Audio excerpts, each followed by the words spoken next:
Hi నమస్తే, welcome to సేను life story. నేను మీ శ్రీనివాస్. సో ఇవాళ నేను లాస్ట్ టైం ఒక 6 మంత్స్ బ్యాక్ అట్లా చేసిన వీడియోస్.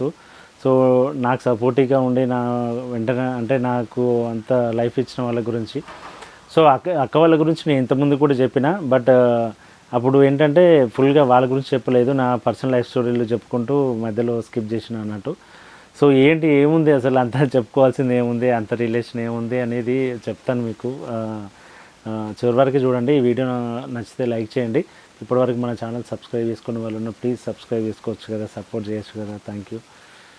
సో 2005లో నేను హైదరాబాద్కి వచ్చిన, బావ తీసుకొచ్చిండు. ఊర్లో ఇక జుల్లాగా తిరుగుతున్న అది ఇదని మా అమ్మ వాళ్ళు ఇక నాన్న ఉండి బావతో మాట్లాడి పంపించినాడు. బావ అంటే మేనత్త కొడుకు, అక్క అంటే మా బాబాయ్ కూతురు అన్నట్టు, మా చిన్నాన్న కూతురు. సో అక్క అట్లనే పిలుచుకున్నా, అట్లా పిలువ ఇప్పుడు బాబాయ్ కూతురు అట్లా వాళ్ళు కూడా మమ్మల్ని అట్లాగే సంతగా అట్లాగే చూసుకుంటారు. సో రీజన్ ఏంటి అంటే వచ్చినప్పటి నుంచి అక్క వాళ్ళ ఇంటి దగ్గర నుంచి అప్ అండ్ డౌన్ చేసేవాడిని, అంటే మల్లపూర్ నుంచి తార్నాకకి. అయితే ఎందుకు అంటే ఉన్నన్ని రోజులు కూడా నేను స్పెషల్గా ఇట్లా అక్కకు వాళ్ళకి డబ్బులు ఇవ్వడం కానీ లేకపోతే ఇట్లా ఏం అంటే ఇవ్వకపోయేవాడిని. కాగా ఆ చుట్టుపక్కల ఉన్న వాళ్ళు అమ్మ నిమ్మకాయలు సో అదే డబ్బులు అవి ఇచ్చేవాడిని కాదు. సో వాళ్ళు కూడా అక్క వాళ్ళు బావాళ్ళు కూడా నన్ను ఎప్పుడు అడగకపోయేది. అక్కకి 2 పిల్లలు, అల్లుళ్ళు 2. సో వాళ్ళు స్కూల్కి వెళ్ళేది. అక్క పొద్దున్నే వంట చేసి వెళ్తే ఇక పిల్లల్ని స్కూల్కి పంపించి మేము బాక్స్లో పెట్టుకొని మేము ఆఫీస్కి వెళ్ళేవాళ్ళం, బావ నేను ఇద్దరము. ఇంచుమించు 4 years ఉన్నట్టున్న అక్క వాళ్ళ ఇంట్లో. సో వాళ్ళు చాలా చుట్టుపక్కల వాళ్ళు ఎన్ని చాడీలు చెప్పినా అంటే ఎట్లా అంటే, సో ఇట్లా డబ్బులు ఇవ్వడు, ఏమి ఇవ్వడు, ఇంట్లోనే ఉంటాడు, నువ్వు కూడా డబ్బులు అడగొచ్చు కదా, లేకపోతే బయట రూమ్ తీసుకోమనొచ్చు కదా, ఉట్టిగా అట్లా పెడతావు ఆయనకు అది ఇది అన్నట్టుగా, సంతకో తమ్ముడా మీకేమన్నా అన్నట్టుగా చాలామంది చెప్పారు. మా అక్కకి నిజంగా చెప్తున్నా, ఆ రోజు ఎలాంటిదో తెలియదు కానీ మా అక్క ఒక్కరోజు కూడా ఒక్క మాట అనలేదు నన్ను. ఎంతమంది అది చెప్పినా కూడా పట్టించుకోలేదు. తమ్ముడు అన్నట్టుగానే చూసుకుంది. వాళ్ళ పిల్లల్ని ఎట్లా కొడుకులాగా చూసుకుందో నన్ను కూడా అట్లా ఒక కొడుకులాగా చూసుకుంది. నిజంగా బావ అయితే చాలా ఫ్రెండ్లీగా అన్నీ, అంటే మా ఫ్రెండ్తో కాకుండా ఇంకే అన్ని పర్సనల్ అన్నీ మాట్లాడుకునేవాడిని బావతోటి. అంత ఫ్రెండ్లీగా ఉండేవాడు నాతోటి.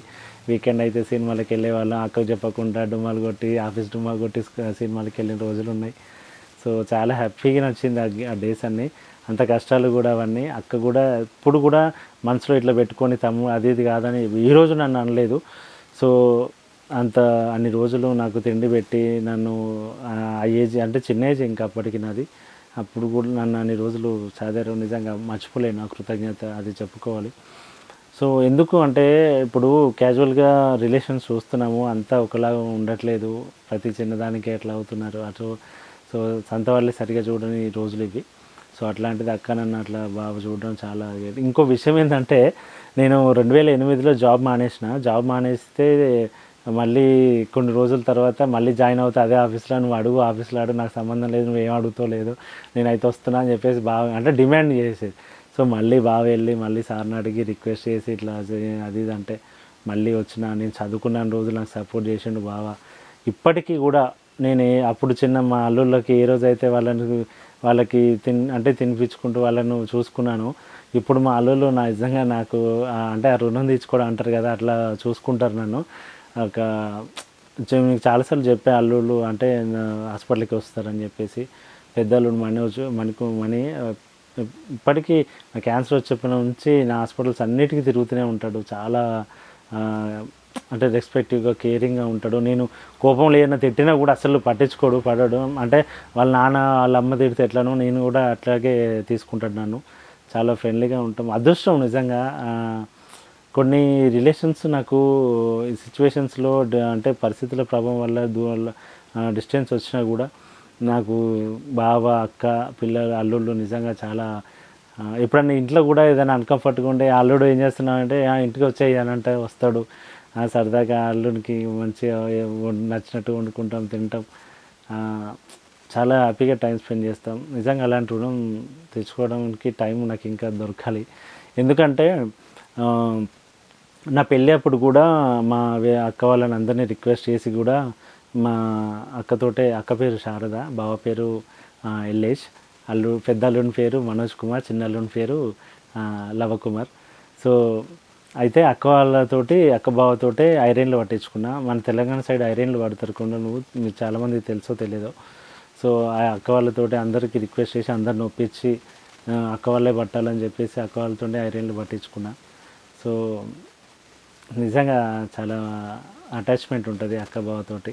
ఇప్పటికీ అక్క అయినా బావ అయినా ఏదైనా కోపం, బావ అన్నాడు నన్ను ఎప్పుడు, అక్క కూడా ఎప్పుడన్నా పిల్లల్ని చూసుకున్నట్టుగా నన్ను చూసుకుని కోపం లేదన్నా కూడా పట్టించుకోను. ఎందుకంటే అంత బాండింగ్ ఉంటుంది అక్కతోటి నాకు. దేవుడి దయ నిజంగా కొన్ని రిలేషన్స్ అట్లా కలుపుతాడు. సో అది ఇంకా ఉన్నాయి చాలా చెప్పడానికి, చాలామంది చాలా రిలేషన్స్ మెమొరీస్ అంటే ఒక్కొక్కటి చెప్పాలంటే చాలా అది పడుతుంది. బట్ ఏంటంటే స్పెషల్లీ అక్క వాళ్ళ గురించి మాట్లాడాలనుకున్నా కాబట్టి ఈ వీడియో అంతే. Thank you. మా రిలేషన్స్, మా వీడియో, మా సిచ్యువేషన్ నచ్చితే ప్లీజ్ లైక్ చేయండి. ఇప్పటివరకు సబ్స్క్రైబ్ చేసుకోండి. Thank you. నేను మీ శ్రీనివాస్.